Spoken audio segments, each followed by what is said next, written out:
हाँ भाई, सभी को नमस्कार। आप सभी का स्वागत है एग्री हब के डिजिटल प्लेटफॉर्म पर। हाँ, प्लेटफॉर्म पर, डिजिटल प्लेटफॉर्म पर। ठीक है, तो फिर मिलते हैं कल नए साल को। है नहीं नहीं, रुको। एस ब्लॉक कंप्लीट कर लिया था। पीपीटी में, कल वाली पीपीटी में किसी को कोई दिक्कत नहीं है? कल जो डीपीपी मिली थी उसमें किसी को कोई दिक्कत है क्या? S1 ब्लॉक की डीपीपी 8 क्वेश्चन मिले थे कल। हो गए सबसे? नहीं किया आपने? आपने नहीं दिया डीपीपी टेस्ट? नहीं दिया आपने? दिया था क्या? तो किए नहीं? हाँ, किस किसने नहीं दिया कल डीपीपी टेस्ट? हाँ, शाबाश। ये दिक्कत दिक्कत की है। फोटो क्यों कौन थे? हैं? फाउंडेशन में डीपीपी नहीं मिली थी कल? 12 उठ गया? अच्छा, 12वीं क्लास लगाने गया। ठीक है, आप थाने में के कूम है थे? किशोरावस्था में हो अभी? हैं? हाँ, किशोरावस्था में हो आप अभी, इसलिए आपके साथ मित्रवत व्यवहार बना करके चले ना, तो अच्छा है। ठीक है, फिर भी थोड़ा बहुत डांटना तो पड़ता ही है। मार भी दिया करूं? ठीक, इजाजत है? हैं? मारने की इजाजत है क्या? नहीं है? चलो ठीक है। हेडिंग डालो आप, पी ब्लॉक। आप सभी को नया साल मुबारक हो। हाँ, कल की पता नहीं छुट्टी है या नहीं है, इसलिए एडवांस में आप सभी को है क्या? इसलिए आप सभी को एडवांस में। नहीं है? नहीं है तो कर लेंगे। ठीक है। हाँ, एक एक दिन बना हुआ है सबका आधार कार्ड। 1 जनवरी है। चलो कोई ना। P block elements, P block elements कहां से कहां पढ़ेंगे अपन? वर्ग नंबर कहां से? वर्ग नंबर 13 से वर्ग नंबर 18 तक पी ब्लॉक तत्व पाए जाते हैं।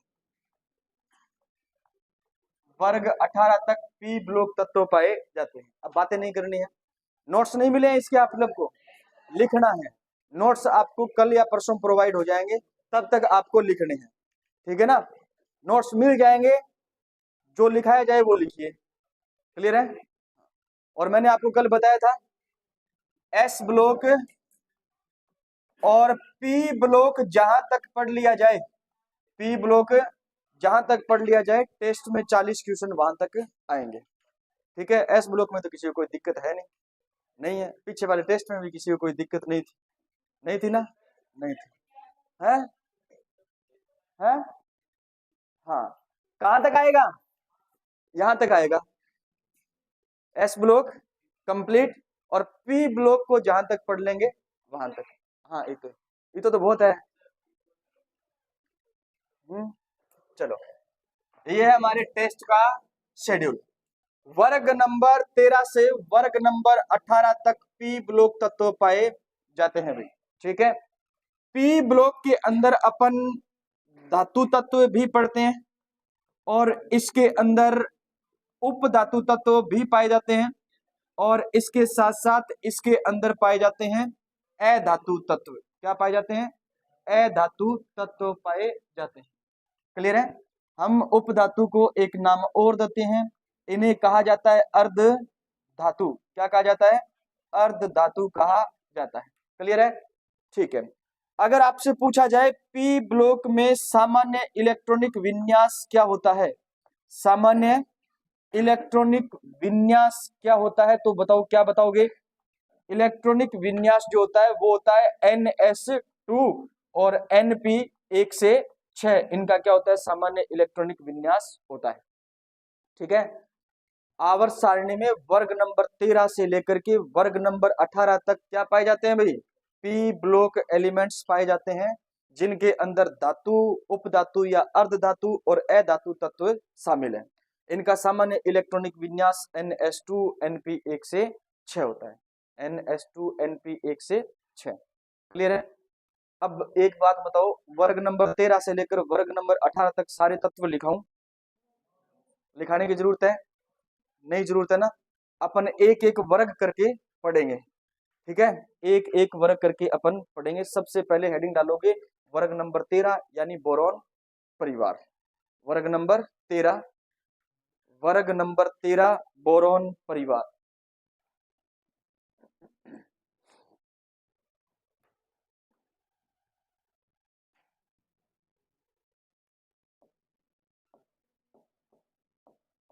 वर्ग 13 इसे कहते हैं अपन बोरॉन परिवार। बोरॉन परिवार, बोरॉन फैमिली। बातें क्यों कर रहे हो भाई?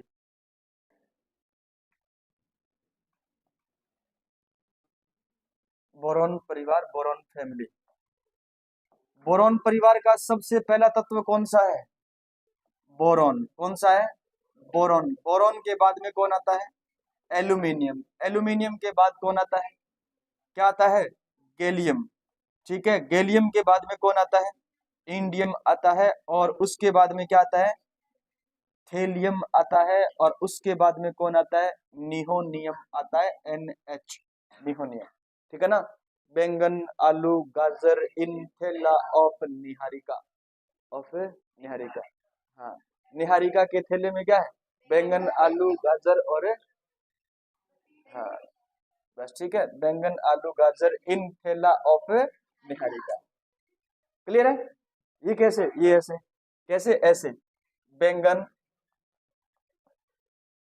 आलू लिख सकते हो भैया आप, गाजर इन इन थैला ऑफ, हाँ जी, Niharika. Oh my god, Niharika, of Niharika.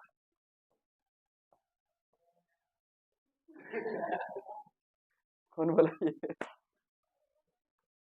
चलो मुझे बताओ, इसका परमाणु क्रमांक कितना होता है? बोरोन का, बोरोन का 13 होता है? 5। कितना होता है? 5। क्लियर है? Hydrogen, helium, lithium, beryllium, boron. 5 number क्या जोड़ोगे? 8, 13। इसके बाद गैलियम 31, 18 जोड़ा, फिर 18 जोड़ा कितना आया? 49। फिर कितने जोड़े? 81, 81। सही है? क्लियर है? कितना जोड़ा? 32 जोड़ा। हाँ, 81 और 81 में कितने जोड़ेंगे? 32, 100, 113, 113, 114। क्लियर है? ठीक है, 113।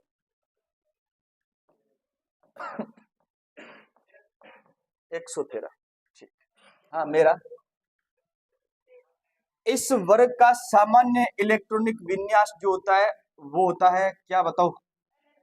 हाँ, सामान्य इलेक्ट्रॉनिक विन्यास होता है NS2NP1, NP1। वर्ग नंबर 13 का सामान्य इलेक्ट्रॉनिक विन्यास NS2NP1। अब बताओ, बोरॉन का इलेक्ट्रॉनिक विन्यास लिखोगे तो क्या लिखोगे? 2s2 2p1, 2s2 2p1, 3s2 3p, 4s2 4p, 5s2 5p, 6s2 6p और 7s2 7p। क्लियर है बात? किसी भी इलेक्ट्रॉनिक विन्यास में दिक्कत नहीं होनी चाहिए। ठीक है? हाँ, तो सामान्य इलेक्ट्रॉनिक विन्यास इस वर्ग का होता है NS2NP1। ठीक है? इसका मतलब ये दूसरे आवर्त का सदस्य है। ठीक है?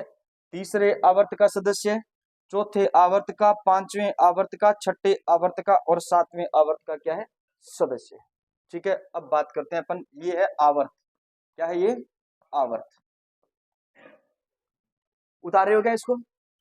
उतार लिया तो उतार लिया, जिसने उतार लिया बैठे रहो, जिसने नहीं उतारा जल्दी उतारो, जिसने नहीं लिखा जल्दी लिखो।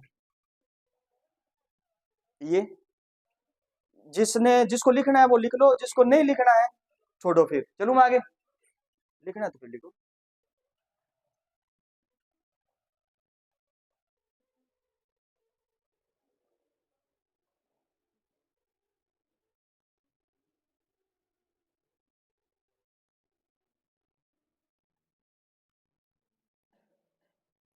चलो चलते हैं फिर।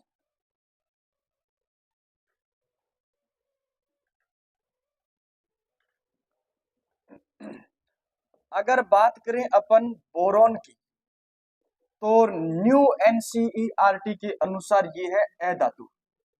ठीक है, न्यू एनसीईआरटी के अनुसार, कौन सी एनसीईआरटी?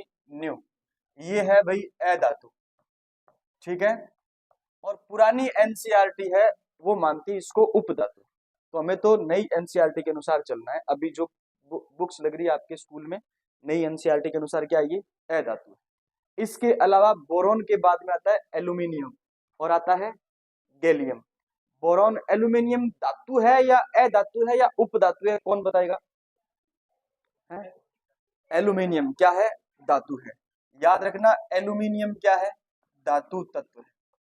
ठीक है, बताओ गैलियम क्या है? गैलियम उपधातु है या धातु है? गैलियम, याद रखना गैलियम है, लिखाया था क्या पहले मैंने? उप धातु लिखाया था ना, याद आ रहा कुछ? गैलियम क्या है? उप धातु।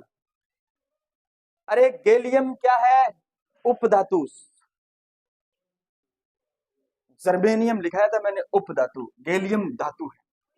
ठीक है, जर्मेनियम लिखाया था मैंने धातु, ये क्या है? जर्मेनियम उप धातु, ये क्या है? धातु। अब आगे देखो, आगे कौन सा आएगा? इंडियम। ठीक है ना, आई एन, और क्या है इसके बाद में? टी एल, और इसके बाद में क्या है? N H. ये भी क्या है बताओ? धातु है। ठीक है ना, और थेलियम भी क्या है? धातु है। और एन एच क्या है? धातु है। निहोनियम क्या है? धातु है। अति भारी तत्व है ये। क्या है ये? अति भारी तत्व। अति भारी तत्व का मतलब क्या हो गया? रेडियो एक्टिव है, बहुत ज्यादा क्या है ये? रेडियो एक्टिव है। ठीक है, हाँ, अति भारी क्या है? तत्व। तो बोरॉन परिवार के अंदर सभी क्या है? धातु है। सभी क्या है? धातु है बोरॉन परिवार के अंदर। तो पी ब्लॉक में कौन सा ऐसा वर्ग है जिसके अंदर सभी तत्व धातु रूप में, सॉरी, एक क्या है आपका? बोरॉन अधातु है। बोरॉन क्या है? अधातु। बाकी क्या है? धातु है। बोरॉन क्या है भाई? अधातु। बाकी क्या है? सारे धातु है। पहले हम भी इसको धातु पढ़ा करते थे ओल्ड एनसीईआरटी के अनुसार। ठीक है, अभी हमें क्या मानना है? अधातु मानना है। ठीक है, और दूसरी बात, मैंने आपको वो जो पहले लिखाया था उसमें उपधातु लिखा हुआ है, ठीक है ना, उसको काट करके सही कर लेना, उपधातु कर लेना। चलिए आगे, काट करके सही कर लेना, उपधातु लिखा हुआ है वो अधातु कर लेना इसको।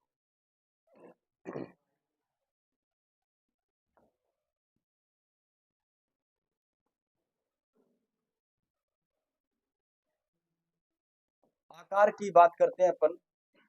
आकार, वर्ग में ऊपर से नीचे आओगे, आकार में क्या होती है? वृद्धि होती है। आकार में क्या होती है?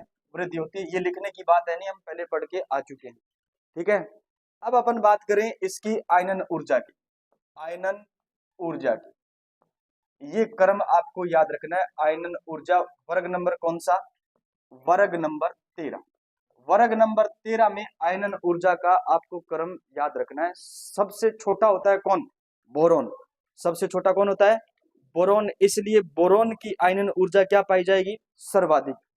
बोरॉन की जो आयनन ऊर्जा होती है वो होती है सर्वाधिक। ठीक है, उसके बाद में याद रखना आएगा डायरेक्ट कौन? थेलियम। कौन आएगा? थेलियम। मैं बताऊंगा थेलियम क्यों आएगा। थेलियम की ज्यादा होती है आयनन ऊर्जा। किससे ज्यादा होती है? तो याद रखना गैलियम से। किससे? गैलियम से। गैलियम की आयनन ऊर्जा ज्यादा होती है किससे? एल्यूमिनियम से। किससे? एल्यूमिनियम से। और सबसे कम होती है इसके अंदर, वो याद रखना है आपको, इंडियम। आता है इंडियम, ध्यान देना। अरे रेडियो एक्टिव तत्व है निहोनियम। बोरॉन की आयनन ऊर्जा सर्वाधिक होती है, उसके बाद में कम होती है थेलियम की। थेलियम की ज्यादा होती है किससे? गैलियम से। और गैलियम की ज्यादा होती है एल्यूमिनियम से। देखो क्रम चेंज हो रहा है। बोरॉन, बोरॉन के बाद में एल्यूमिनियम, एल्यूमिनियम के बाद में कौन आता है? गैलियम, गैलियम के बाद कौन आता है? हाँ इंडियम, और इंडियम के बाद आता है थेलियम। ये है। अगर अपन ऊपर से नीचे आए तो आयनन ऊर्जा क्या होती है? घटनी चाहिए। आयनन ऊर्जा क्या होनी चाहिए? घटनी चाहिए। यानी सबसे कम किसकी आयनन ऊर्जा होनी चाहिए? थेलियम की। किसकी आयनन ऊर्जा होनी चाहिए? थेलियम की। लेकिन थेलियम की तो 2 नंबर पर है। ठीक है, फिर याद रखना है एल्यूमिनियम की आयनन ऊर्जा गैलियम से ज्यादा होनी चाहिए, लेकिन एल्यूमिनियम की आयनन ऊर्जा गैलियम से क्या होती है? कम होती है। ठीक है, इंडियम की आयनन ऊर्जा थेलियम से क्या होनी चाहिए? ज्यादा होनी चाहिए, ज्यादा होनी चाहिए, लेकिन इंडियम की थेलियम से क्या है? बहुत कम है। क्लियर है बात? अब देखो ऐसा क्यों होता है, हम पढ़ेंगे आगे चल करके अक्रिय युग्म प्रभाव। क्या पढ़ेंगे? अक्रिय युग्म प्रभाव। अक्रिय युग्म प्रभाव का अर्थ है कि हमने अभी इलेक्ट्रॉनिक विन्यास पढ़ा, NS2 और NP क्या पढ़ा है? 1। ठीक है ना? तो अक्रिय युग्म प्रभाव ये होता है कि S उपकोष में स्थित 2 इलेक्ट्रॉन बंध बनाने में भाग नहीं लेते। S उपकोष में 2 इलेक्ट्रॉन जो है वो बंध बनाने में भाग नहीं लेते, इसलिए इनको निकालना क्या हो जाता है? मुश्किल हो जाता है। इनको निकालना क्या हो जाता है? मुश्किल हो जाता है। और P में स्थित 1 इलेक्ट्रॉन वो बंध निर्माण में क्या लेता है? भाग लेता है। इसलिए थेलियम की आयनन ऊर्जा क्या होती है? ज्यादा होती है ना? अक्रिय युग्म प्रभाव दर्शाता है, इसलिए थेलियम की आयनन ऊर्जा आवश्यकता से भी क्या होती है? ज्यादा होती है। ठीक है, और हमने गैलियम और एल्यूमिनियम का अपवाद पहले ही पढ़ चुके हैं अपन। बताओ क्या होता है? एल्यूमिनियम और गैलियम दोनों अपवाद स्वरूप हमने पढ़ा है कि गैलियम की आयनन ऊर्जा एल्यूमिनियम से ज्यादा होती है, जबकि होनी क्या चाहिए थी? कम होनी चाहिए। ऐसा क्यों होता है? कोई बता सकता है? हैं? 3D संक्रमण श्रेणी। 3D संक्रमण श्रेणी संकुचन के कारण याद रखना है गैलियम की आयनन ऊर्जा एल्यूमिनियम से क्या होती है? ज्यादा होती है। ये हमने पढ़ा था। अब लिखो इसके बारे में, लाइनें जो लिखनी है वो लिखो। आयनन ऊर्जा का क्रम लिखना है आपको। पहले ये क्रम लिखो। लिखा?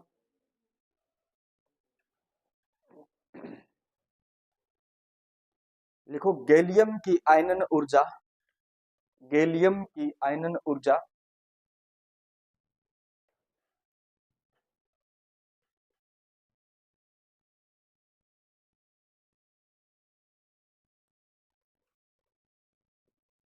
एल्यूमिनियम से अधिक होती है।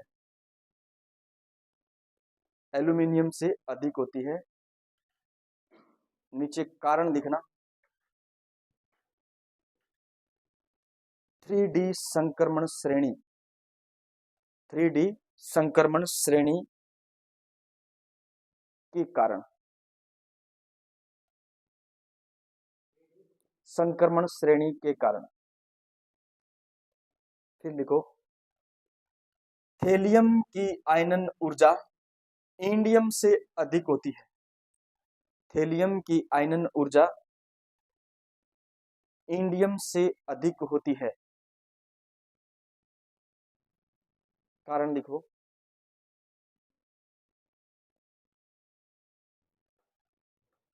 NS2 इलेक्ट्रॉन, कारण लिखना है NS2 इलेक्ट्रॉन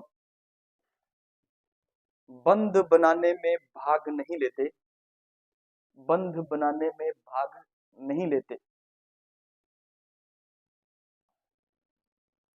इसलिए आयनन ऊर्जा, इसलिए आयनन ऊर्जा अपेक्षा से अधिक प्राप्त होती है। इसलिए आयनन ऊर्जा अपेक्षा से अधिक प्राप्त होती है।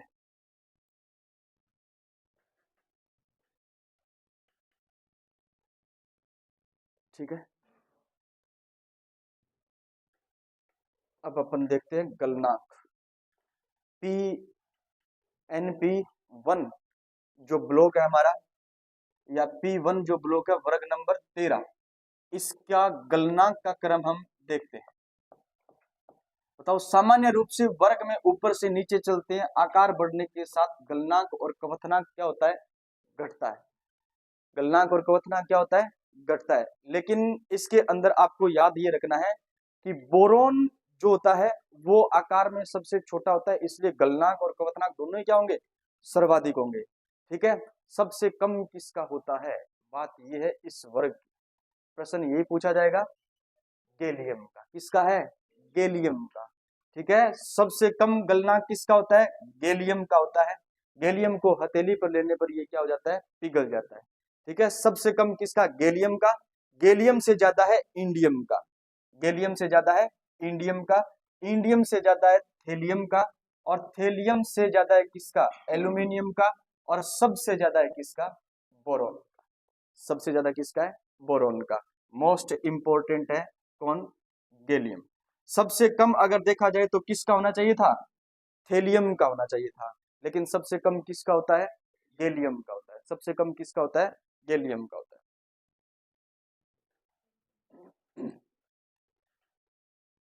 लिखो, गैलियम को हथेली पर, चलो लिख लो, गैलियम को हथेली में रखने पर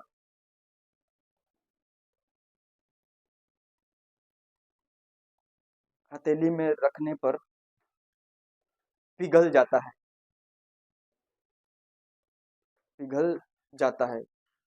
कारण, क्योंकि इसका गलनांक सबसे कम होता है, गलनांक सबसे कम होता है।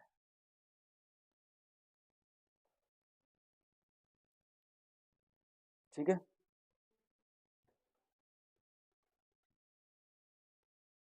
अब नोट लगा करके लिखोगे अक्रिय युग्म प्रभाव। नोट लगा करके लिखोगे अक्रिय युग्म प्रभाव,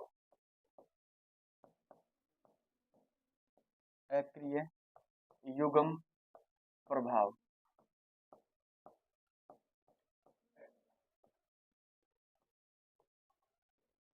अक्रिय युग्म प्रभाव, अभी मैंने आपको बताया सामान्य इलेक्ट्रॉनिक विन्यास होता है इनका NS2 और NP 1 से 6 होता है। ठीक है, ऐसे परमाणु या ऐसे तत्व जिनके अंदर S उपकोष में स्थित दोनों इलेक्ट्रॉन बंद निर्माण में भाग नहीं लेते, इस क्रिया को, इस घटना को अपन कहते हैं अक्रिय युग्म प्रभाव। और ये सामान्य रूप से देखने को मिलता है आपको, एक तो थेलियम के अंदर, ठीक है, एक पीबी के अंदर, और पीबी से जस्ट आगे आपके पास में बिस्मिथ, क्या है, बिस्मिथ। यानी थेलियम, लेड और बिस्मिथ तीनों कौन सा गुण प्रदर्शित करते हैं, अक्रिय युग्म गुण या अक्रिय युग्म प्रभाव क्या करते हैं, प्रदर्शित करते हैं। क्लियर है बात। और ये सामान्य गुणधर्म किसका है, ये सामान्य गुणधर्म है पी ब्लॉक के तत्वों का, और कोई ब्लॉक के अंदर अक्रिय युग्म प्रभाव देखने को नहीं मिलेगा। तो प्रश्न नॉर्मल प्रश्न बनेगा, अगर यहां से प्रश्न बनेगा निम्न में से कौन सा एक तत्व अक्रिय युग्म प्रभाव प्रदर्शित करता है, तो तीन ही तत्व हैं, थेलियम, लेड और क्या है, बिस्मिथ। क्लियर है बात, ठीक है। इसलिए इनकी ऑक्सीकरण अवस्थाएं भी क्या होती है, सामान्य रूप से +1, +3, और ये है आपका +5। ठीक है, चलो लिखते हैं अपन इनके बारे में। लिखो, आवर्त सारणी में यह गुणधर्म केवल पी ब्लॉक तत्वों में पाया जाता है। आवर्त सारणी में यह गुणधर्म केवल पी ब्लॉक तत्वों में पाया जाता है।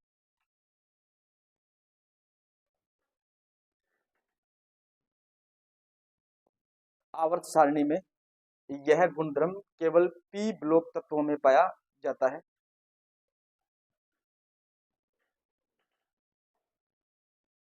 पी ब्लॉक में अति भारी तत्व, पी ब्लॉक में अति भारी तत्व थेलियम,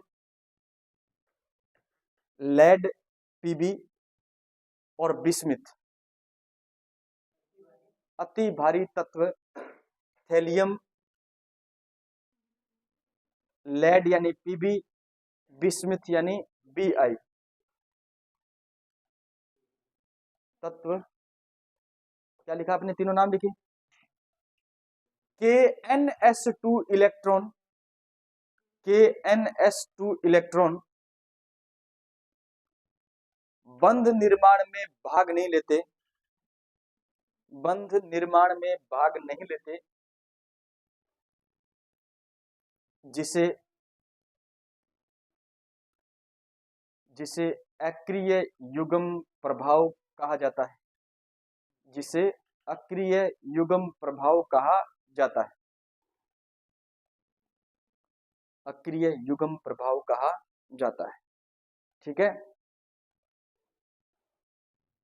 ये वर्ग नंबर किस में है? 13 में है, वर्ग नंबर 13 में है।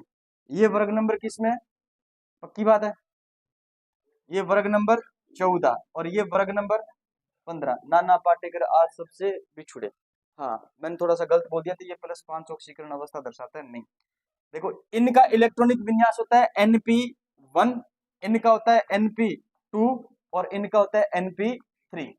इसका मतलब है P के अंदर उपस्थित जो इलेक्ट्रॉन होंगे वो केवल बंध निर्माण में क्या लेते हैं?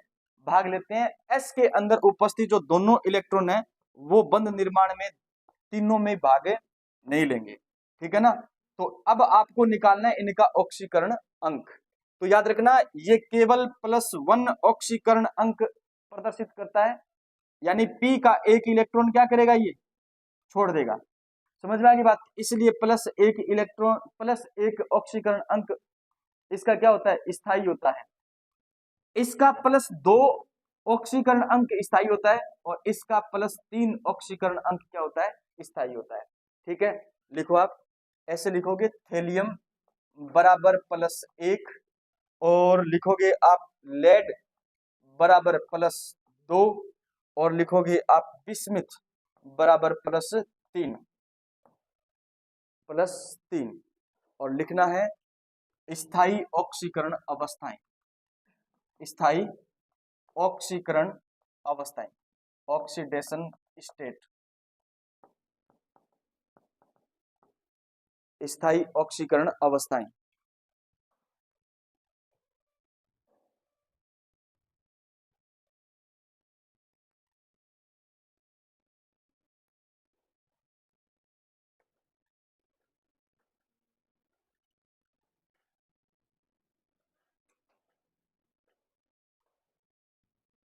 चले, देखो, अक्रिय युग्म प्रभाव दर्शाने का कारण क्या है?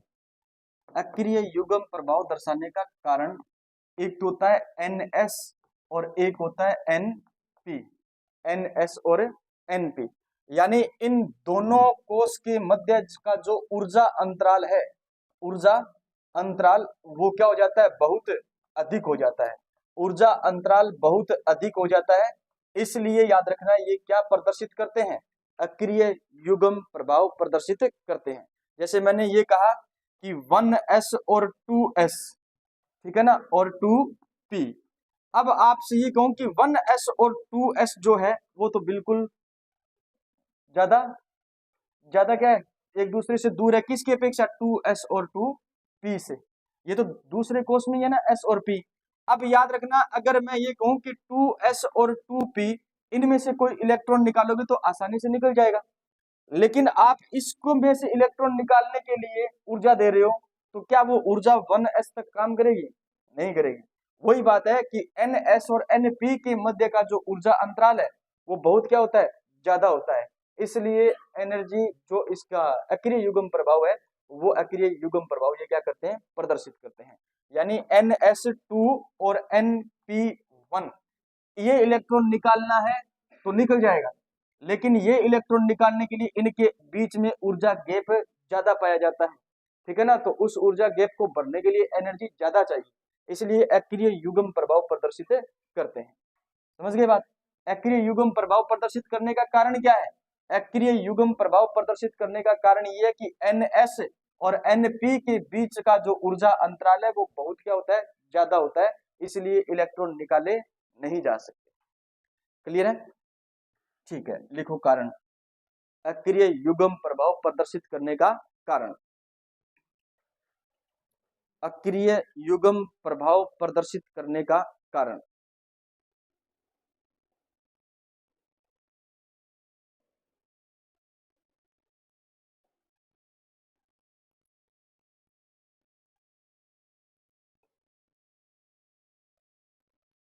देखो, NS व NP के मध्य NS व NP के मध्य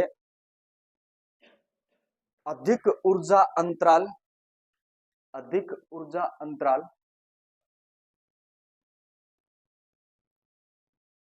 अधिक ऊर्जा अंतराल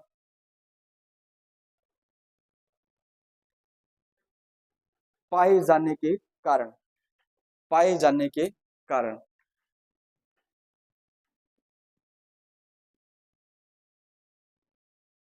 ये टी शर्ट वाला बैठा है,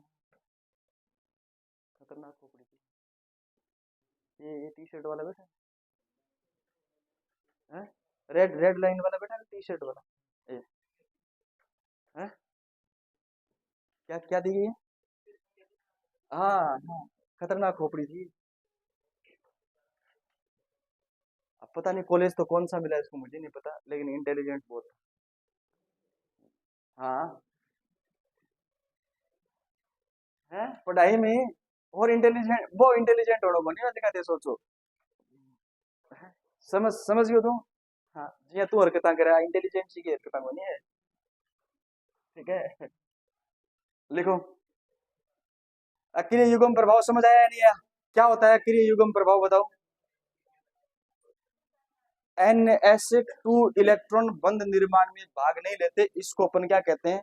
अक्रिय युग्म प्रभाव कहते हैं। आवर्त सारणी में कौन से तत्वों का गुणधर्म है? पी ब्लॉक तत्वों का गुणधर्म है, विशेषकर कौन कौन से? Thallium, Pb, bismuth, thallium, lead और बिस्मिथ। अब थेलियम, लेड और बिस्मिथ के आगे जस्ट दो परमाणु और आते हैं, आते हैं ना? कौन कौन से आते हैं बताओ? पीओ और है AT, पोलोविनियम और आपका है एस्टेटिन, पोलोनियम और एस्टेटिन। ये अति भारी तत्व है, ये भी अति भारी तत्व है, नहीं है? अरे निहोनियम के बाद में हमने पढ़ा क्या? पोलोनियम, पोलोनियम के बाद में क्या है? एस्टेटिन। ये हमने पढ़ा कि थेलियम जो है, पीबी जो है और आपका बिस्मिथ है, ये तो अक्रिय युग्म प्रभाव दर्शाते हैं, लेकिन ये नहीं दर्शाते। उसी आवर्त के सदस्य है या नहीं है? दर्शाने तो ये भी चाहिए, लेकिन याद रखना इनकी धात्विक गुण क्या होते हैं? कम होते हैं। धात्विक गुण क्या होते हैं इनमें? कम। इसलिए याद रखना ये अक्रिय युग्म प्रभाव नहीं दर्शाते, ठीक है। आपसे पूछा जाए कि थेलियम, लेड और बिस्मिथ तो अक्रिय युग्म प्रभाव दर्शाते हैं, उसी आवर्त के सदस्य हैं पोलोनियम और एस्टेटिन, ये अक्रिय युग्म प्रभाव नहीं दर्शाते। कारण क्या है? तो आप कहोगे इनके अंदर धात्विक गुण नहीं पाए जाते, कम पाए जाते हैं, इसलिए अक्रिय युग्म प्रभाव नहीं दर्शाते, ठीक है। लिखो, नोट ले आकर के लिखो, पोलोनियम और एस्टेटिन, पोलोनियम और एस्टेटिन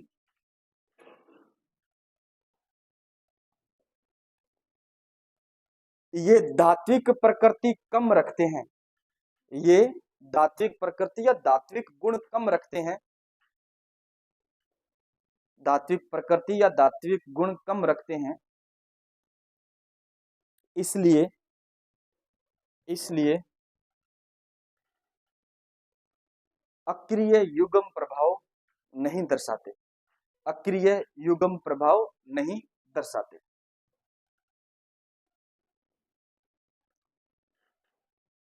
अक्रिय युग्म प्रभाव नहीं दर्शाते। अगली हेडिंग डालोगे ऑक्सीकरण अवस्थाएं, ऑक्सीकरण अवस्थाएं,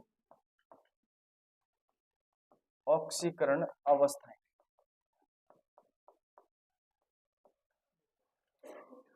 ऑक्सीकरण अवस्थाओं में सबसे पहले है बोरॉन, बोरॉन के बाद में आता है एल्यूमिनियम, और उसके बाद में आता है गैलियम, इंडियम, थेलियम, बस।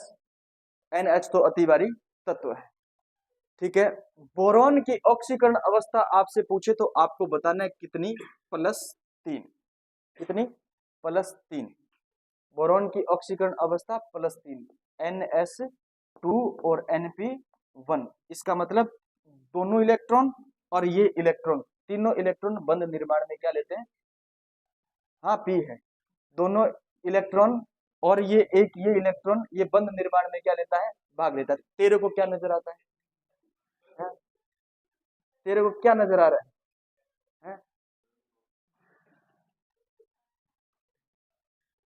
इसकी भी याद रखना है +3 ऑक्सीकरण अवस्था होती है, इसकी भी +3 ऑक्सीकरण अवस्था होती है। कहां तक याद रखना, बोरॉन, एल्यूमिनियम और गैलियम और इंडियम तक +3 ऑक्सीकरण अवस्था होती है, और इसकी ऑक्सीकरण अवस्था होती है +1। क्यों होती है? क्योंकि ये प्रदर्शित करता है अक्रिय युग्म प्रभाव, अक्रिय युग्म प्रभाव। और ये सब जो है ये स्थाई क्या है? ऑक्सीकरण नंबर है, ऑक्सीडेशन नंबर है। ठीक है, ये स्थाई ऑक्सीडेशन नंबर है। अब अपन बात करें कि अस्थाई भी होती है कभी कभी ये +1 प्रदर्शित करता है। कौन? एल्यूमिनियम। एल्यूमिनियम +1 भी प्रदर्शित करता है, और गैलियम +1 भी प्रदर्शित करता है, इंडियम +1 भी प्रदर्शित करता है, और थेलियम कभी कभी +3 भी प्रदर्शित करता है, जो कि क्या है? अस्थाई ऑक्सीडेशन नंबर है, अस्थाई ऑक्सीडेशन नंबर है। अब यहां से प्रश्न क्या बनता है वो प्रश्न अपन देखेंगे। आज वो नहीं है, क्या नाम है उसका? ऋतिक। क्यों? चिकन पॉक्स हो गया? बुखार तो आपको हो रही थी। हाँ, आंकड़ा काकड़ा। छोटी माता, आंकड़ा काकड़ा छोटी माता, ओरी बड़ी माता। हाँ, मोटी माता बड़ी माता।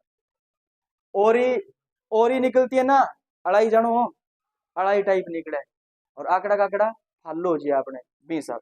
आंकड़ा काकड़ा मोटा है लेकिन केवा छोटी माता, ओरी छोटी है लेकिन केवा बड़ी माता।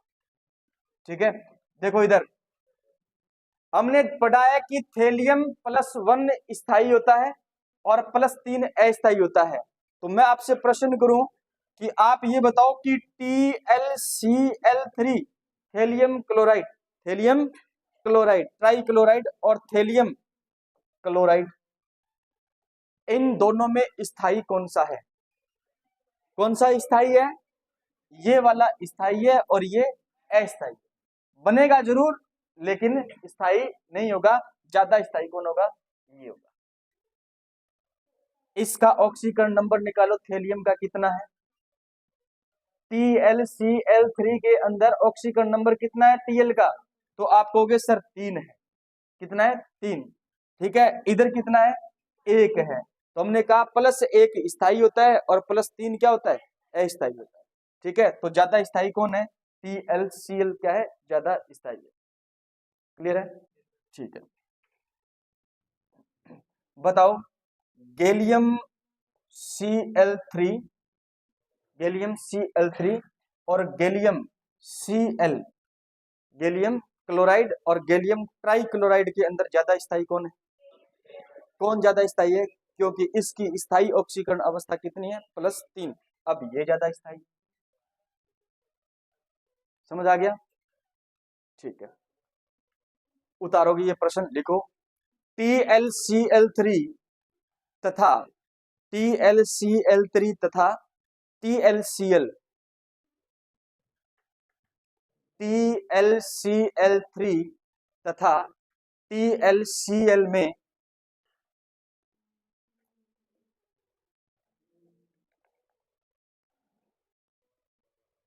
TlCl3 तथा TlCl में ज्यादा स्थायी कौन सा है?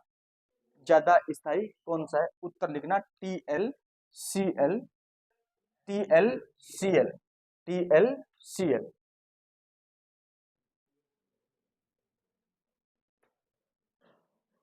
समझ गए? ठीक है,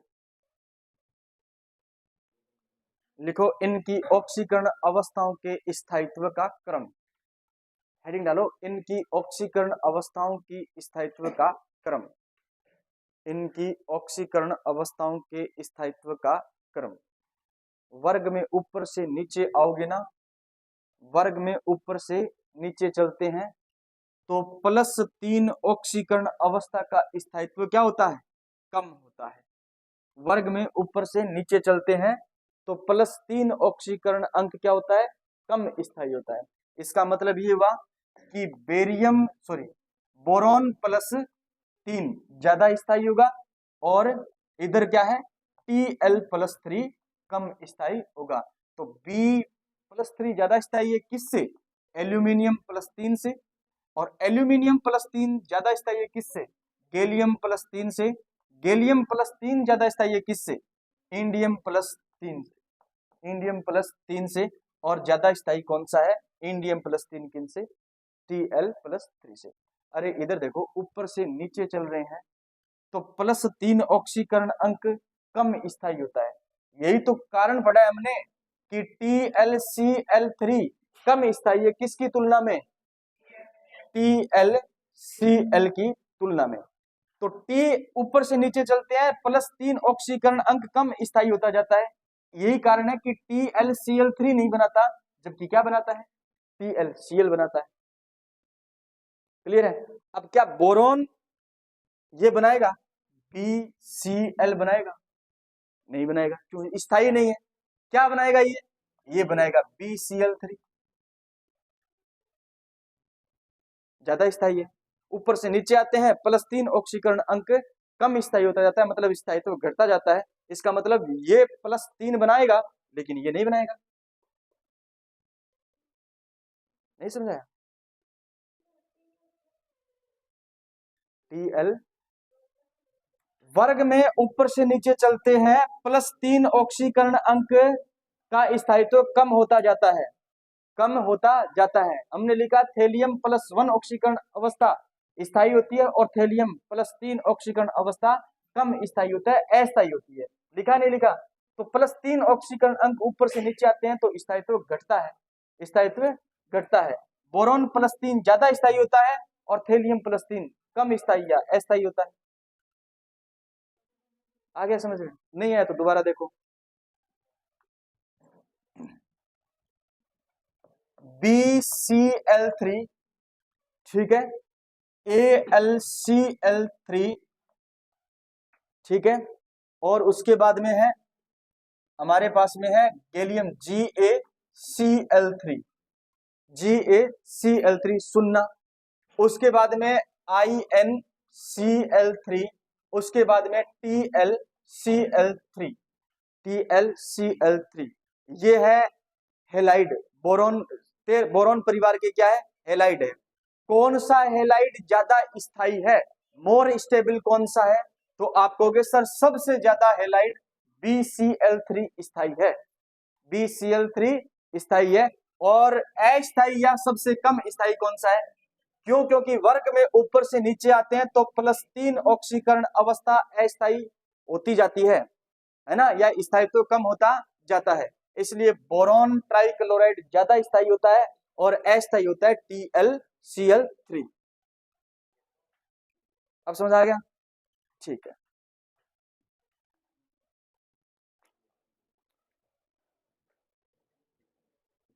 बोरॉन परिवार की कुछ बातें लिखो, उतारोगे क्या ये? बोरॉन परिवार की कुछ बातें लिखनी है आपको, लिखिए आप। एल्यूमिनियम, एल्यूमिनियम भू प्रॉपर्टी पर पाया जाने वाला, सॉरी, भू प्रॉपर्टी पर सर्वाधिक मात्रा में पाया जाने वाला तत्व है एल्यूमिनियम। भू प्रॉपर्टी,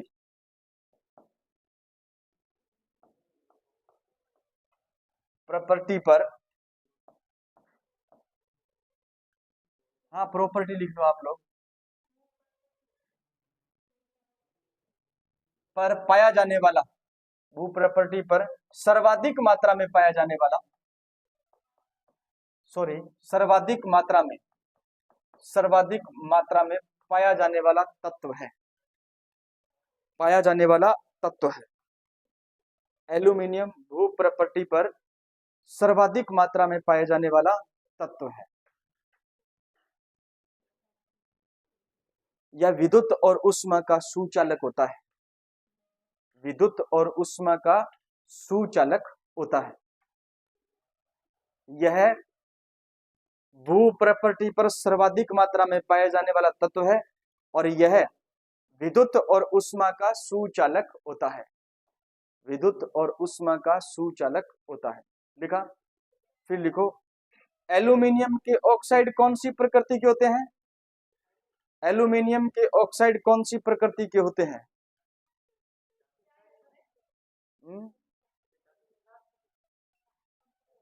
अम्लीय होते हैं। हाँ, पीछे पीछे एल्यूमिनियम के ऑक्साइड किस प्रकृति के होते हैं? अम्लीय होते हैं, क्षारीय होते हैं। हाँ, अम्लीय होते हैं और उभयधर्मी लिखाया था मैंने आपको, विशेषकर एल्यूमिनियम का ऑक्साइड। पीछे देखो लिखा होगा, लिखो, लिखा है ना। हाँ, याद आ गया, नाजू को याद आ गया। एल्यूमिनियम के ऑक्साइड उभयधर्मी प्रकृति के होते हैं। एल्यूमिनियम बुकलेट में है, सही है। एल्यूमिनियम के ऑक्साइड उभयधर्मी प्रकृति के होते हैं। 3 लाइनें लिखी हमने एल्यूमिनियम के बारे में। पहली लाइन लिखी है सर्वाधिक मात्रा में पाए जाने वाला तत्व, भू प्रॉपर्टी में सर्वाधिक मात्रा में पाया जाता तत्व कौन सा है? एल्यूमिनियम। दूसरा हमने लिखा है उष्मा का सुचालक और विद्युत का भी क्या होता है? सुचालक होता है। तीसरा हमने लिखा है एल्यूमिनियम के ऑक्साइड कैसी प्रकृति के होते हैं? उभयधर्मी प्रकृति के होते हैं। फिर लिखो एल्यूमिनियम की प्रकृति विषैली होती है। एल्यूमिनियम की प्रकृति विषैली होती है। कैसा होता है एल्यूमिनियम? विषैला होता है। एल्यूमिनियम विषैला होता है। कारण क्या है? क्योंकि इसकी सतह पर ऑक्साइड की क्या बन जाती है? परत। ऑक्साइड की क्या बन जाती है? परत बन जाती है, जिसके कारण याद रखना इसकी प्रकृति क्या हो जाती है? विषैली हो जाती है। एल्यूमिनियम विषैली प्रकृति का होता है, कारण इसकी सतह पर ऑक्साइड की परत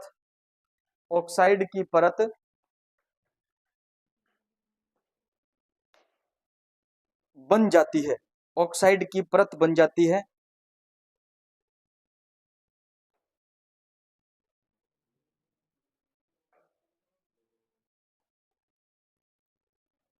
ऑक्साइड की परत बन जाती है।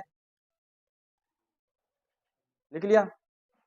जो अक्रिय होती है, जो अक्रिय होती है, जो अक्रिय होती है। ये है बोरॉन परिवार। कौन सा परिवार पढ़ा है हमने? बोरॉन परिवार पढ़ा है। सबसे पहले तो हमने देखा कि बोरॉन परिवार के अंदर बोरॉन को छोड़कर सभी क्या है? धातु है। ओल्ड एनसीईआरटी के अनुसार बोरॉन उपधातु है, जबकि नई एनसीईआरटी के अनुसार अधातु है। क्या है? अधातु है। इनका सामान्य इलेक्ट्रॉनिक विन्यास NS2 और NP1 होता है। बोरॉन परिवार के अंदर कौन सा ऐसा तत्व है जो अक्रिय युग्म प्रभाव प्रदर्शित करता है? अक्रिय युग्म प्रभाव प्रदर्शित करता है थेलियम। कौन करता है? थेलियम करता है। ठीक है ना। बोरॉन परिवार के अंदर ऐसा कौन सा तत्व है जो अति भारी तत्व है? निहोनियम NH। कौन सा? NH, निहोनियम। ठीक है। इलेक्ट्रॉनिक विन्यास आप इन सब के याद कर सकते हो। आप इनके परमाणु क्रमांक भी क्या कर सकते हो? याद कर सकते हो। क्लियर?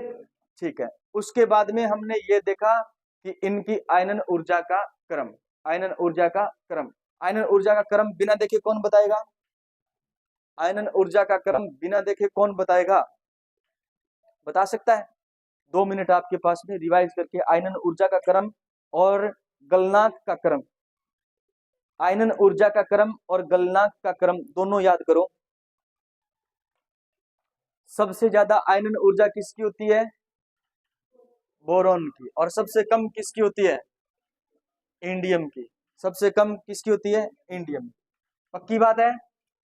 सबसे ज्यादा आयनन ऊर्जा होती है बोरॉन की। किसकी होती है?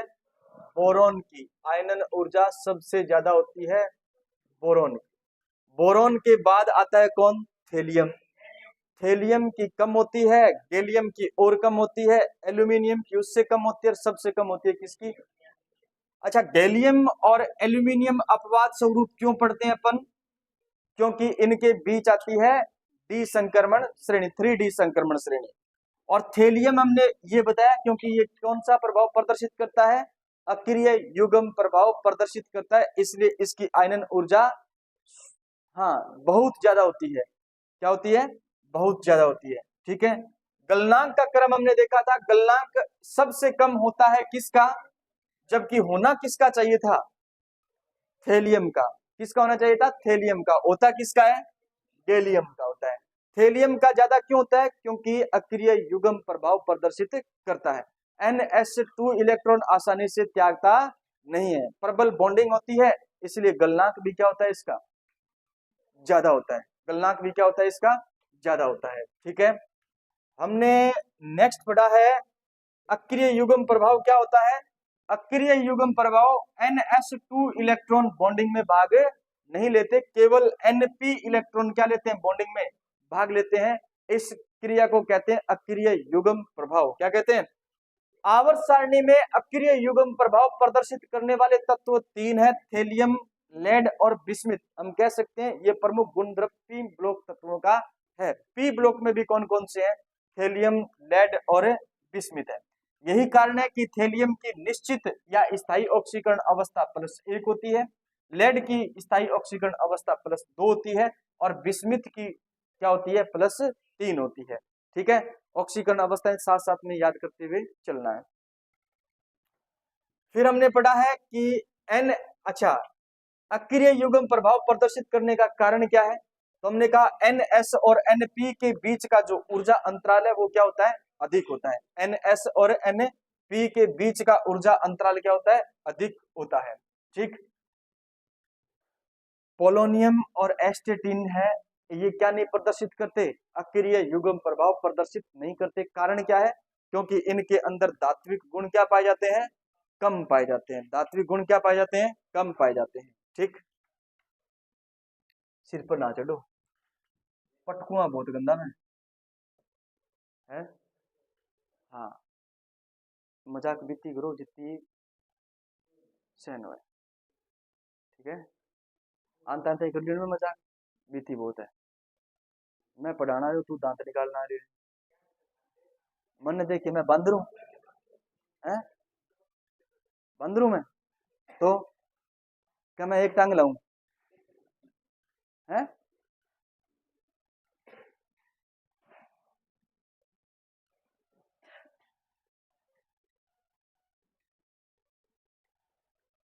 बोरॉन, एल्यूमिनियम, गैलियम, इंडियम और थेलियम, इनकी ऑक्सीकरण अवस्थाएं हैं। बोरॉन +3 ऑक्सीकरण अवस्था प्रदर्शित करता है, एल्यूमिनियम +3 ऑक्सीकरण अवस्था, गैलियम +3, इंडियम +3, लेकिन थेलियम कितनी प्रदर्शित करता है, ये सारी ऑक्सीकरण अवस्थाएं इनकी कौन सी अवस्थाएं हैं, स्थायी ऑक्सीकरण अवस्था। क्या है, स्थायी ऑक्सीकरण अवस्था। प्रश्न आ जाए बोरॉन की स्थायी ऑक्सीकरण अवस्था कितनी होती है, 3। ठीक है ना, गैलियम की कितनी होती है, +3, इंडियम की कितनी होती है, +3। अस्थायी ऑक्सीकरण अवस्थाएं याद रखना, एल्यूमिनियम प्रदर्शित करता है +1, गैलियम प्रदर्शित करता है +1, इंडियम प्रदर्शित करता है +1 और थेलियम प्रदर्शित करता है। ठीक है, ऊपर से नीचे चलते हैं। +3 ऑक्सीकरण अवस्थाएं, हाँ, +3 ऑक्सीकरण अवस्थाओं का स्थायित्व घटता जाता है। यही कारण है कि Tl थेलियम जो है वो ट्राइक्लोराइड न बना करके क्या बनाता है, ट्राई आपका हेलाइड, सिंगल हेलाइड बनाता है, TlCl। ठीक है, याद रखना, हमने कहा वर्ग में ऊपर से नीचे चलने पर +3 ऑक्सीकरण अंकों का स्थायित्व घटता जाता है। यही कारण है कि BCl3 ज्यादा स्थायी होता है, जबकि BCl कम स्थायी होता है। ठीक है, और इसकी ऑक्सीकरण अंक +1 स्थायी होता है और +3 कम स्थायी होता है। यही कारण है कि TlCl ज्यादा स्थायी होता है और TlCl3 कम स्थायी या अस्थायी होता है। ये मैंने वही चीज बताई आपको। बाद में देखा है एल्यूमिनियम सर्वाधिक मात्रा में पाए जाने वाला तत्व है भू प्रॉपर्टी पर, वर्ग नंबर 13 में, और विषैली प्रकृति का होता है और इसके ऑक्साइड की परत बन जाने के कारण विषैला होता है, क्योंकि ऑक्साइड की परत क्या होती है, अक्रिय होती है। क्या होती है, अक्रिय होती है। एल्यूमिनियम के ऑक्साइड कौन सी प्रकृति के होते हैं, उभयधर्मी प्रकृति के होते हैं। कौन सी प्रकृति के होते हैं, उभयधर्मी प्रकृति के होते हैं। हेडिंग डालोगे बोरॉन परिवार, सॉरी कार्बन परिवार, कार्बन परिवार,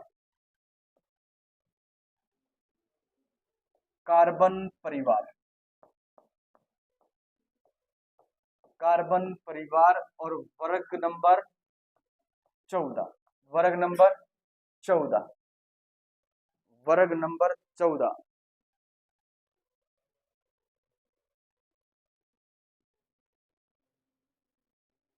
देखो आपने ऑर्गेनिक केमिस्ट्री पढ़ी है, पढ़ी है ना।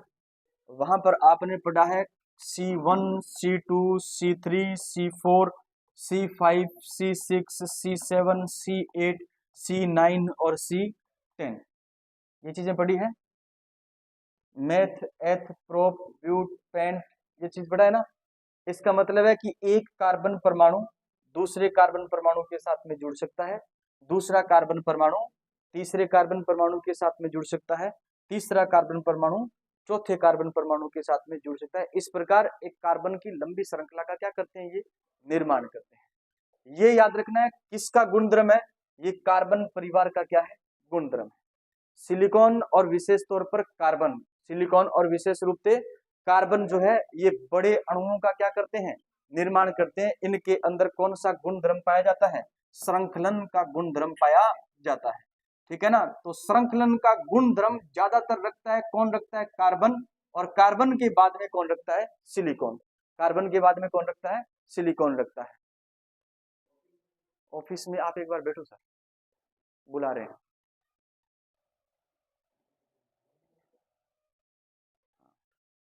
मैं कॉल करता हूँ।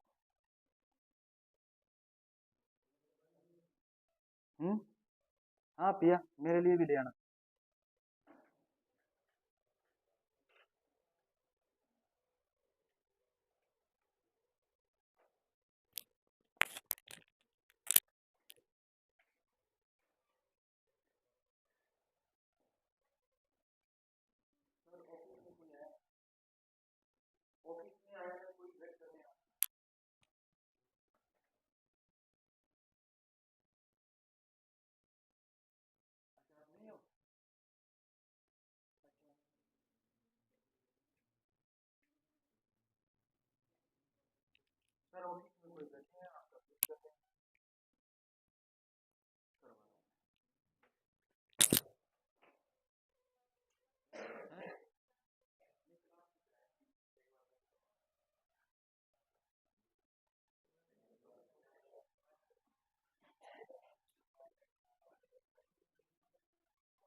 पानी लाल लाल कैसे है,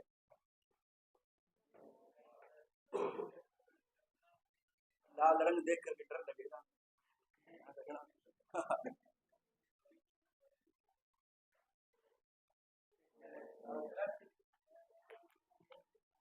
दूर से याद उड़ेगा कहीं, ये लाल रंग मेरे को पसंद ही नहीं है। चलो, तो वर्ग नंबर 14 में कार्बन का प्रमुख गुणधर्म क्या है, श्रृंखला का क्या करना, निर्माण करना। यही कारण है कि प्रकृति में सर्वाधिक मात्रा में यौगिक पाए जाते हैं किसके, कार्बन के। किसके पाए जाते हैं, कार्बन के। कार्बन यौगिकों का निर्माण करता है बड़ी संख्या के अंदर, और बड़े यौगिकों का क्या करता है, निर्माण करता है। ठीक है, इसलिए कहा जाता है कार्बन जो है वो श्रृंखला का भी क्या करता है, भी निर्माण करता है। वर्ग नंबर 14 में कार्बन का प्रमुख गुणधर्म क्या है, श्रृंखला का निर्माण करना। देखो इधर, काशी गए शंकर प्रभु और फल खाकर, FV, FL है क्या, चलो ठीक है, पढ़ते हैं भाई। हाँ, फ्लोरेवियम, FL, काशी गए शंकर प्रभु फल खाकर। ये क्या है, अति भारी तत्व है। ठीक है ना, अति भारी तत्व है। कार्बन अधातु है, कार्बन क्या है, अधातु है। सिलिकॉन क्या है बताओ, सिलिकॉन उप धातु है या धातु है? सिलिकॉन उप धातु है। जर्मेनियम क्या है? उप धातु। ये दोनों क्या है? उप धातु है, याद रखना है, ठीक है। और ये दोनों क्या है? ये तीनों क्या है? धातु है। तीनों क्या है? ये धातु है। तो याद रखना SnPb और Fl ये धातु है, और ये क्या है? ये अति भारी तत्व, अति भारी तत्व, अति भारी तत्व, ठीक है। तो वर्ग नंबर 14 में उप धातु 2 है और अधातु 1 है, और धातु कितने हैं? 3। धातु कितने हैं? 3 है। क्लियर है? ठीक है। क्या हुआ? अति भारी तत्व, कुछ गलत तो नहीं लिखा मैंने? नहीं लिखा, ठीक है भाई। क्लियर है? लिख लिया ये। हाँ, अब इनके परमाणु क्रमांक तो आप लिख ही सकते हो, लिख सकते हो ना, ठीक है। परमाणु क्रमांक लिख सकते हो। सामान्य इलेक्ट्रॉनिक विन्यास इनका होता है NS2 और NP2, NP2, NS2 और NP2, ये सामान्य इनका इलेक्ट्रॉनिक विन्यास होता है, ठीक है। अब देखो इधर, सर्वाधिक मात्रा में पाया जाने वाला तत्व था एल्यूमिनियम। एल्यूमिनियम के बाद में, एल्यूमिनियम के बाद में सर्वाधिक मात्रा में अगर कोई तत्व पाया जाता है 2 नंबर पर, तो वो कौन सा पाया जाता है? सिलिकॉन। ये बात लिख लो आप। सिलिकॉन एल्यूमिनियम के बाद पाया जाने वाला, एल्यूमिनियम, सिलिकॉन एल्यूमिनियम के बाद पाया जाने वाला, सिलिकॉन एल्यूमिनियम के बाद पाया जाने वाला, सिलिकॉन एल्यूमिनियम के बाद सर्वाधिक मात्रा में पाया जाने वाला है सिलिकॉन, सर्वाधिक मात्रा में पाया जाने वाला दूसरा तत्व है।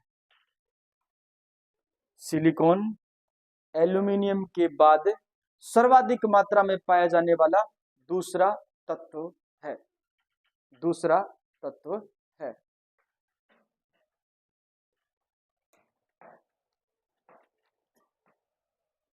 समस्थानिक पढ़े थे ना, जिसमें कार्बन के समस्थानिक लिखाए थे मैंने, ठीक है। एक ही लिखाया था, कौन सा?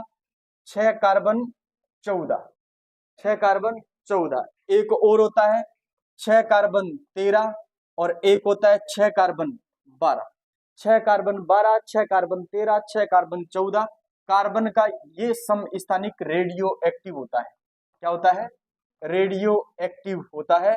और इसका उपयोग कहां पर करते हैं बताओ? जीवाश्मों की आयु ज्ञात करने के लिए, ठीक है ना। लिख लेना, ये है आपके कार्बन के समस्थानिक, कार्बन के समस्थानिक, ठीक है, जिसमें 6 कार्बन 14 का उपयोग किया जाता है जीवाश्म की आयु ज्ञात करने के लिए।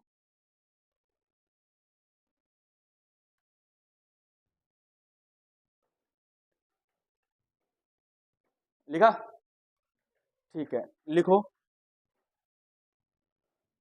कार्बन, कार्बन सर्वाधिक, कार्बन सर्वाधिक श्रृंखलन प्रवृत्ति रखता है, कार्बन सर्वाधिक श्रृंखलन प्रवृत्ति रखता है।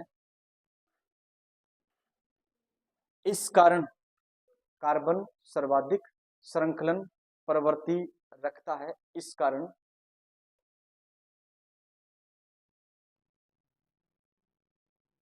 इस कारण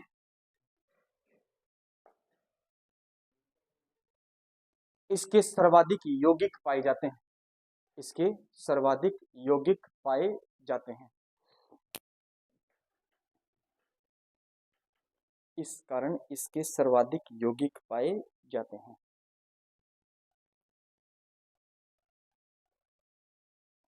ठीक है, ठीक है। कार्बन के ऑक्साइड, कार्बन के oxide CO2, carbon monoxide CO2 और कार्बन मोनोऑक्साइड, ठीक है ना। ये कार्बन डाइऑक्साइड है, ये होता है सर्वाधिक अम्लीय। क्या होता है? वर्ग नंबर 14 में सर्वाधिक अम्लीय कौन सा? वर्ग 14 में सर्वाधिक अम्लीय अगर ऑक्साइड है तो वो कौन सा है? सर्वाधिक अम्लीय वो कौन सा है? कार्बन डाइऑक्साइड, ठीक है। और कार्बन मोनोऑक्साइड जो होता है वो याद रखना क्या होता है, उदासीन। वो क्या होता है, उदासीन होता है। ठीक है, उदासीन होता है। अब कार्बन के बाद में आता है सिलिकॉन, सिलिकॉन के बाद में आता है जर्मेनियम। ठीक है ना, तो याद रखना एक तो SiO2 और एक होता है जर्मेनियम O2। ये भी कौन सी प्रकृति के होते हैं, अम्लीय प्रकृति के होते हैं। ठीक है ना, वर्ग नंबर 13 14 की बात कर रहे हैं। वर्ग नंबर 14 के ऑक्साइड, वर्ग 14 के ऑक्साइड, कार्बन डाइऑक्साइड सर्वाधिक अम्लीय होता है इनकी तुलना में। क्लियर है बात। कार्बन मोनोऑक्साइड कैसा होता है, उदासीन होता है। सिलिकॉन ऑक्साइड और जर्मेनियम ऑक्साइड भी कौन सी प्रकृति के होते हैं, अम्लीय। लेकिन सर्वाधिक अम्लीय प्रकृति किसकी होती है, हाँ, कार्बन डाइऑक्साइड की होती है। उसके बाद में टीन ऑक्साइड SnO2 और पीबी लेड ऑक्साइड PbO2, ये याद रखना उभयधर्मी प्रकृति के होते हैं। इनकी प्रकृति कैसी होती है, उभयधर्मी होती है जी। ठीक है, उभयधर्मी प्रकृति के होते हैं। वर्ग नंबर 14 में ऑक्साइड का जो निर्माण होता है उसमें सबसे प्रबल अम्लीय होता है CO2। ठीक है, याद रखना SiO2 GeO2 भी अम्लीय होते हैं लेकिन उसकी तुलना में कम अम्लीय होते हैं। SnO2 PbO2 कौन सा गुणधर्म रखते हैं, उभयधर्मी गुणधर्म रखते हैं। कार्बन मोनोऑक्साइड कैसा है, उदासीन। कार्बन मोनोऑक्साइड कैसा है, उदासीन। क्लियर है। ठीक है, ये थे इनके ऑक्साइड। ऑक्साइड के बाद में अगली हेडिंग है ऑक्सीकरण अवस्थाएं। ऑक्सीकरण अवस्थाएं लिखो आप, ऑक्सीकरण अवस्थाएं।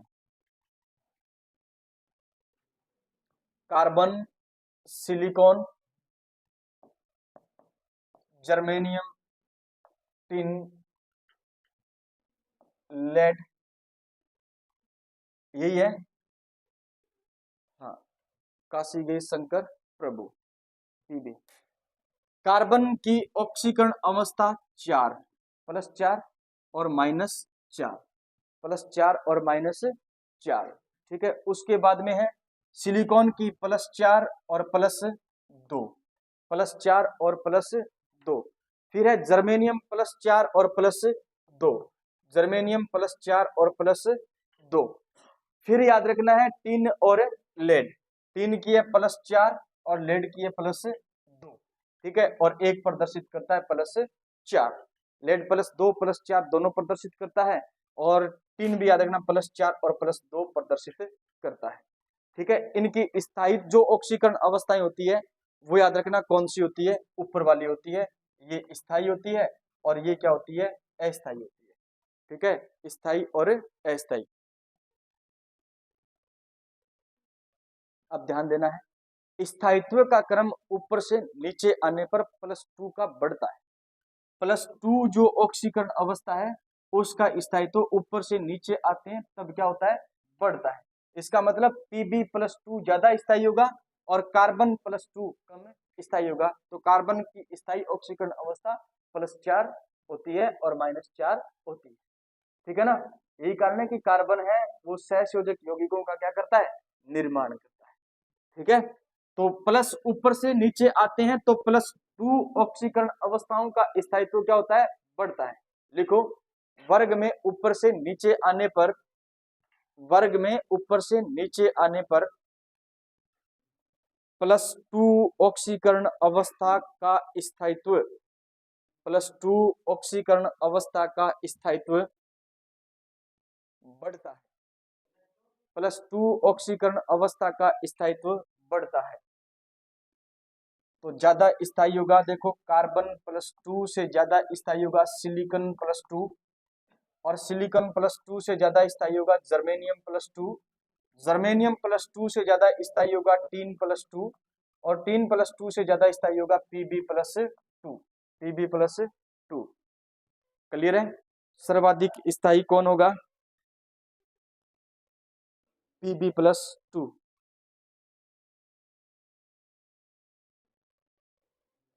टाइम लगेगा 5-7 मिनट, आ रहा हूं।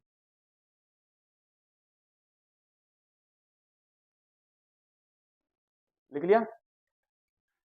कार्बन प्लस 2 से ज्यादा स्थायी कौन है? Pb plus 2। अब एक बात बताओ आप, वर्ग में ऊपर से नीचे चलते हैं प्लस 2 का स्थायित्व बढ़ता है, जबकि प्लस 4 का स्थायित्व क्या होता है? घटता है। इसका मतलब कार्बन प्लस 4 ज्यादा स्थायी होगा कार्बन प्लस 2 से। कार्बन प्लस 2 से ज्यादा स्थायी होगा कार्बन प्लस 4। क्लियर है बात? और Pb प्लस 4 से ज्यादा स्थायी होगा Pb प्लस 2। ध्यान देना, ऊपर से नीचे आते हैं प्लस 2 का स्थायित्व क्या होता है? बढ़ता है। इसका आइडिया हम ये लगा सकते हैं कि प्लस 2 अगर बढ़ता है तो प्लस 4 घटता है। प्लस 4 क्या होता है? घटता है। यही कारण है कि कार्बन प्लस 4 से अपना ऑक्सीकरण अवस्था ज्यादा स्थायी प्रदर्शित करता है, और लेड जो है वो प्लस 2 ऑक्सीकरण अवस्था ज्यादा स्थायी प्रदर्शित करता है। ठीक है, तो आपसे पूछा जाए कि आप ये बताइए Pb प्लस 4 ज्यादा स्थायी है या Pb प्लस 2 ज्यादा स्थायी है, तो आप कहोगे प्लस 2 ज्यादा स्थायी है। आप हमें ये बताइए कार्बन, कार्बन जो है वो प्लस 2 ज्यादा स्थायी है या कार्बन प्लस 4 ज्यादा स्थायी है, तो हम कहेंगे कार्बन प्लस 4 ज्यादा स्थायी है। कार्बन प्लस 2 ज्यादा स्थायी है या कार्बन प्लस 4 ज्यादा स्थायी है? वर्ग में ऊपर से नीचे चलते हैं प्लस 2 का स्थायित्व बढ़ता है। इसका मतलब कार्बन प्लस 2 तो पहले ही आ गया ना, कार्बन प्लस 2 तो 1 नंबर पर आ गया। कार्बन प्लस 2 1 नंबर पर आ गया तो इसका स्थायित्व क्या है? कम है। इसका स्थायित्व क्या है? कम है। कार्बन प्लस 4 का स्थायित्व क्या है? ज्यादा है। कार्बन के बाद लास्ट में आता है अपने पास में लेड। लेड का स्थायित्व प्लस 2 का स्थायित्व ज्यादा है, जबकि लेड प्लस 4 का स्थायित्व क्या है? कम है। ठीक है, क्लियर है? ऊपर से नीचे आते हैं प्लस 2 का स्थायित्व बढ़ता है, 4 का स्थायित्व घटता है। ऊपर से नीचे से ऊपर चलते हैं प्लस 2 का स्थायित्व घटता है, प्लस 4 का स्थायित्व क्या होता है? बढ़ता है। समझ गए? ठीक है, अगर इतनी अच्छी बात समझ गए हैं तो फिर हेडिंग डालकर रख लो, कार्बन के अपर रूप हीरा, ग्रेफाइट, फुलरिन, ये कल पढ़ेंगे। ठीक है, आज के लिए इतना है। कार्बन के अपर रूप, हाँ समझ नहीं आएगा? एक बार रुको, ध्यान दो, इधर देखो। हाँ जी, इधर देखो, इधर देखो। नाम क्या है अपना? कुलदीप। कुलदीप भाई देख मेरे, वर्ग में ऊपर से नीचे चलते हैं, वर्ग नंबर 14 की बात कर रहे हैं। वर्ग नंबर 14 की बात कर रहे हैं तो प्लस 2 का स्थायित्व बढ़ता है। प्लस 2 का स्थायित्व क्या होता है? बढ़ता है। और प्लस 4 का स्थायित्व क्या होता है? घटता है। क्लियर है? अगर नीचे से ऊपर चलेंगे तो याद रखना प्लस 2 का स्थायित्व कम होता है और प्लस 4 का स्थायित्व क्या होता है? बढ़ता है। ठीक है, कार्बन प्लस 4 ज्यादा स्थायी है किसकी तुलना में? कार्बन प्लस 2 की तुलना में। ऊपर से नीचे चले हैं, प्लस 2 कम स्थायी होगी, प्लस 4 ज्यादा स्थायी होगी। और नीचे, ऊपर से नीचे चलते हैं अपन, तो हम ये कहेंगे कि सर प्लस 2 ऑक्सीकरण अवस्था ज्यादा स्थायी होती है। यही कारण है कि पीबी प्लस 2, ऊपर से नीचे आ रहे हैं, पीबी प्लस 2 ज्यादा स्थायी है किसकी तुलना में? पीबी प्लस 4 की तुलना में। क्लियर है?